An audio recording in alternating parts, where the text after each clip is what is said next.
आपने बिल्कुल सही सुना और बिल्कुल सही देखा कि if you have no JRF, no problem. JRF नहीं है, कोई प्रॉब्लम नहीं है। आपके पास ऐसी स्कीम्स हैं जहाँ पे 80,000 रुपीज़ पर मंथ आपको स्कॉलरशिप मिलेगी if you are admitted in PhD. आइए देखते हैं आज के सेशन में कि कौन सी ऐसी स्कीम है।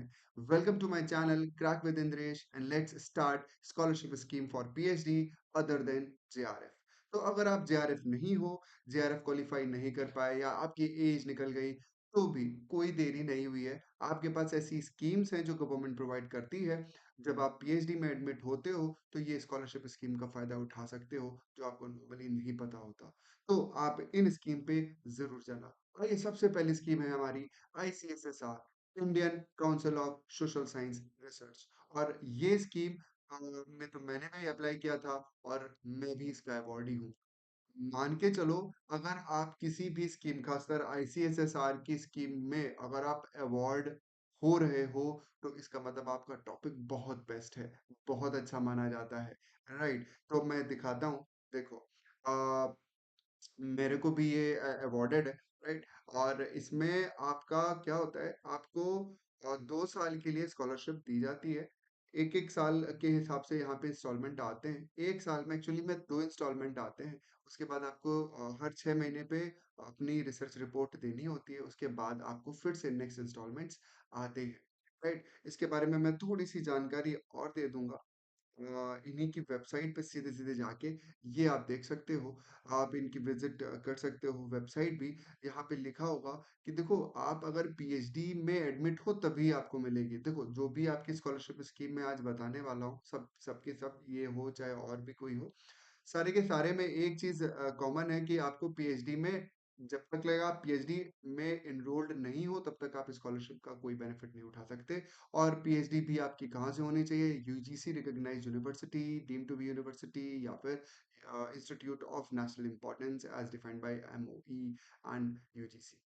तो आपके अलग-अलग डोमेन एरिया हैं, ये आप चेक कर सकते हो अपने हिसाब से, लाइक इकोनॉमिक्स, मैनेजमेंट, कॉमर्स। इसमें भी आपके सब डोमेन और जो प्रायोरिटी एरिया है वो दिया गया है।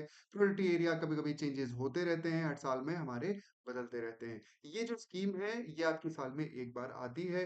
नॉर्मली ये अगस्त और जुलाई लास्ट और अगस्त तक आ जाती है, राइट? फिल अप भी हो जाती है और उसके बाद उसके रिजल्ट्स अनाउंस होते हैं। भाई आप ये सब देख सकते हो कि आप अपने हिसाब से आपका जो भी आपका सब्जेक्ट है, आप अपने सब्जेक्ट को देख सकते हो, आप अपने प्रायोरिटी एरियाज़ को देख सकते हो और आप उसमें अप्लाई कर सकते हो। एलिजिबिलिटी में आपको मैं बता दूं, पहली बात तो वही है कि आप पीएचडी में रजिस्टर्ड होने चाहिए और सबसे बड़ी बात कि आपकी एज 40 साल से कम होनी चाहिए। इससे ज्यादा होगी तो आप एक्सेप्ट नहीं किए जाओगे। और अगर आपकी कोई डिसेबिलिटी है या फिर आप अगर रिजर्व्ड कैटेगरी में आते हो, तो 5 साल का आपके पास एज रिलैक्सेशन है। और same with like other thing कि पोस्ट ग्रेजुएट में आपके 55% मार्क्स होने चाहिए और 5% का रिलैक्सेशन आपको मिल जाता है। और सबसे इम्पोर्टेंट चीज यहाँ पे लिखी है, मैं जूम भी कर रहा हूँ इस चीज पे खासकर, कि अगर आप नेट क्वालिफाइड हो तो इस स्कीम का सबसे ज्यादा फायदा मिलेगा, क्योंकि आपको 95% लाइक जो स्कॉलरशिप है, मतलब मान लीजिए अगर 100 लोग हैं तो 95 लोगों को, ऐसे लोगों को चूज किया जाएगा जो ऑलरेडी नेट क्वालिफाइड है, उनको वो मिलेगी, क्योंकि आप जेआरएफ नहीं हो, नेट क्वालिफाइड हो, जेआरएफ नहीं हो। तो आपको यहाँ पे फायदा मिलेगा। और 5% ऐसे लोगों को भी अवार्ड दिया जाता है, मैक्स टू मैक्स 5%, जिनका टॉपिक बहुत अच्छा होता है, बहुत शानदार टॉपिक है, मतलब एकदम ऐसा टॉपिक है जो सोसाइटी को बेनिफिट करेगा। और आपके पास नेट भी नहीं है, इसीलिए आपको गवर्नमेंट सपोर्ट करती है कि भाई आप करो पीएचडी, अपना रिसर्च, स्कॉलरशिप हम देंगे। बट एक और खास बात ये कि आपका कोई भी अदर जो स्कीम्स है उसमें आप अप्लाई नहीं होने चाहिए, ध्यान रखना। और 2 तरीके की हमारे पास और भी होते हैं, जैसे कि यहाँ पे फुल टर्म डॉक्टरल फेलोशिप होती है। आप कभी भी अप्लाई करना तो फुल टर्म डॉक्टरल फेलोशिप में ही जाना। बाकी इंस्टीट्यूशनल भी होती है, लगभग क्राइटेरिया सेम होता है, शॉर्ट टर्म भी होती है, राइट? और भी बहुत सारे मतलब अलग अलग हैं हमारे पास। शॉर्ट टर्म 6 महीने के लिए होती है, राइट? ऐसे करके हमारे पास अलग अलग इसमें सब सेक्शंस होते हैं। और इसमें और क्या बताने वाला है, देखो देख सकते हो उसको खोल के। हाँ भाई, ये तो मैंने पहले ही बता दिया, 20,000 पर मंथ इसमें आपको मिलेगी 2 साल के लिए, और 20,000 रुपए इसकी कंटिजेंसी मिलती है।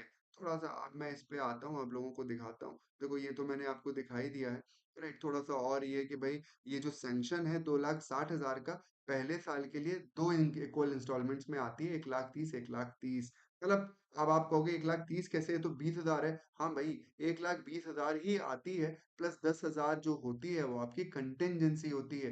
कंटिंजेंसी आप किस लिए यूज़ कर सकते हो? आप कहीं फील्ड विज़िट कर रहे हो, लाइब्रेरी विज़िट कर रहे हो या कोई बुक ले रहे हो या कोई स्टेशनरी इवन स्टेशनरी है, लैपटॉप से रिलेटेड कोई ऐसा आपका कुछ खराब है, उसको आप लाइक रिपेयर कर रहे हो या मतलब जो भी आपका रिसर्च रिलेटेड कोई खर्चा है, एक्सपेंस है, वो आप यहाँ पे मीट आउट कर सकते हो। 10,000 रुपए 6 महीने के लिए मिलती है। ऐसे अगले 6 महीने के लिए 10,000 रुपए कंटीजेंसी मिलती है। साथ ही साथ 1,20,000 रुपए मिलती है। जब आपके 1 साल पूरे हो जाते हैं, तब आपको एनुअल रिपोर्ट देखो पहली बात ये भी इम्पोर्टेंट है कि हर 6 महीने में आपको अपनी रिपोर्ट भेजनी पड़ती है आईसीएसएसआर के ऑफिस, वो भी हार्ड कॉपी। फॉर्म भी आपके हार्ड कॉपी में ही जाते हैं, राइट? फिर जब आप पूरा कर लेते हो मतलब आप सैटिस्फाई कर लेते हो उनको कि आपने अच्छा वर्क किया, तभी आपको नेक्स्ट इंस्टॉलमेंट या नेक्स्ट सेकंड ईयर का इंस्टॉलमेंट 2,60,000 का मिलता है, जो कि इसका ब्रेकअप 1,30,000 6 महीने के लिए, 1,10,000 फिर 20,000 बाद में मिलता है जो कि कंटिजेंसी होता है, एनुअल ग्रांट वो मिलता है बाद में जब आपका पीएचडी हो जाता है। इतना आईसीएसएसआर के लिए बहुत इंपॉर्टेंट जो चीजें थी वो मैंने आपको बता दी। अब आइए नेक्स्ट चलते हैं हमारी स्कीम पे, मौलाना आजाद नेशनल फेलोशिप। अब ये जो फेलोशिप है ये इकोनॉमिकली डिसएडवांटेज स्टूडेंट के लिए दी जाती है और ये इनिशिएट है हमारा स्कीम किसके through, ministry of minority affairs government of India. यहाँ पे आपको 28,000 रुपए पर मंथ के हिसाब से मिल सकता है स्कॉलरशिप, वो भी 5 साल के लिए। ये और बेहतर है। आईसीएसएसआर 2 साल के लिए मिलती है, बट ये जो है आपको 5 साल के लिए मिलती है और 28,000 रुपए पर मंथ के हिसाब से आपको यहाँ पे फायदे हो सकते हैं, राइट? तो फेलोशिप जो है ये लाइक आपको या तो यूजीसी नेट आप क्लियर करोगे तब मिलेगी या तो सीएसआईआर नेट या तो इसका एंट्रेंस एग्जाम होता है, तीनों में से मतलब अगर ऑब्वियस सी बात है ये हमारे साइंस स्टूडेंट के लिए ये सोशल साइंस के लिए है। आप ओके जस्ट अ सेकेंड, ओह या सो आप एंट्रेंस एग्जाम भी पास किए होने चाहिए, 5 साल के लिए होती है, पोस्ट ग्रेजुएट होने चाहिए, 6 लाख रुपए पर एनम आपकी फैमिली इनकम जो है इससे कम ही होनी चाहिए, अदरवाइज आप इकोनॉमिकली वीकेंड में नहीं कहलाओगे और जहां पे भी आप पीएचडी लोगे वो एनरोल्ड लाइक पीएचडी एनरोल्ड होना चाहिए, सिंपल सीधी बात। और इसका 2 बार होता है, जून और दिसंबर में एक्सेप्ट किया जाता है, तो आप दिसंबर वाला अभी फिल आउट कर सकते हो अगर आप इस समय फिलहाल देख रहे हो। अब आती है हमारी next NCERT doctoral fellowship for PhD. ये जो हमारी फेलोशिप है, ये जो बहुत होनहार मेरिटोरियस स्टूडेंट होते हैं उनको ये प्रोवाइड करी जाती है। तो ये या तो आपकी मेरिट बेस्ड होती है या तो अवार्ड बेस्ड होती है, जो कि आप स्कोर करते हो नेट एग्जाम में, जेआरएफ नहीं आया ये आया तो भी आप कर लेते हो, कर सकते हो। यहाँ पे हमारा जो स्कॉलरशिप अमाउंट है वो 23,000 से 25,000 रुपए पर मंथ में रेंज करती है, डिपेंड करता है कि आपने इंट्रेंस टेस्ट क्वालिफाई किया है, नेट हो कि नेट नहीं हो, नेट क्वालिफाई नहीं हो। और एनसीईआरटी जो है वो आपका 3 साल के ड्यूरेशन के लिए होता है, इसमें आप अपने जितने भी एक्सपेंसेस है वो सब कवर अप कर लोगे, जैसे tuition fee, accommodation, books and other charges. तो एलिजिबिलिटी यहाँ पे भी वही है, पोस्ट ग्रेजुएट होने चाहिए, बट मिनिमम 60% मार्क्स होने चाहिए, 35 साल के नीचे होने चाहिए, उसके ऊपर प्रॉब्लम आ जाएगी, आपको नहीं मिलेगा, और आप पीएचडी में एनरोल्ड होने चाहिए। और ये आपका सितंबर और नवंबर के बीच में कहीं आता है भाई, देखो डेट्स वगैरह चेंज होती रहती है।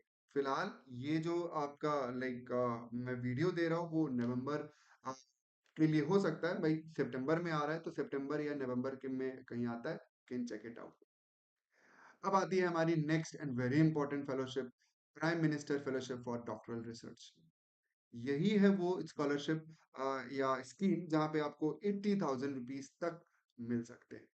तो प्राइम मिनिस्टर फेलोशिप ये जो है स्कीम, ये हमारे एक्सेप्शनल स्टूडेंट्स के लिए है जो पीएचडी कोर्स कर रहे हैं, उनको फाइनेंशियल सपोर्ट देने के लिए है। आप बहुत अच्छे हो, बढ़िया हो, पढ़ाई में अच्छे हो, बट फाइनेंशियली थोड़ा सा आप सपोर्ट नहीं मिल रहा है, government can help you out.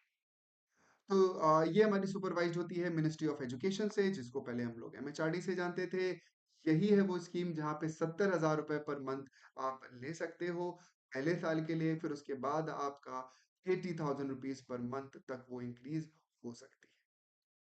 और इस फेलोशिप में सिंपल सी बात है, पोस्ट ग्रेजुएट आप होने चाहिए और आप कहीं न कहीं पीएचडी में एनरोल्ड होने चाहिए, और ये अप्रैल से मई के बीच में ओपन होती है, एंड डेट्स फिर मैं कहूँगा कि चेंज होती रहती है।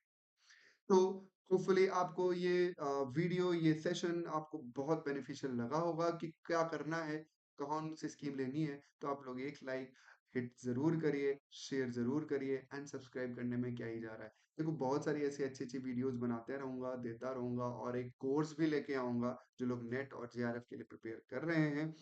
और रिसर्च रिलेटेड भी है, क्योंकि आप पीएचडी में एनरोल्ड हो रहे होगे, ये वीडियो देख रहे हो या होने वाले होगे। तो रिसर्च रिलेटेड भी प्रॉब्लम्स हैं, वो भी मैं आपको बताऊँगा। बहुत सारी चीज़ें अच्छी होंगी, but you have to just like it, share it, and subscribe, and do comment कि कैसा लगा। कमेंट करके बताते हो तो थोड़ा हमको भी लगता है कि yes, you are correct. So thank you everyone, bye and take care.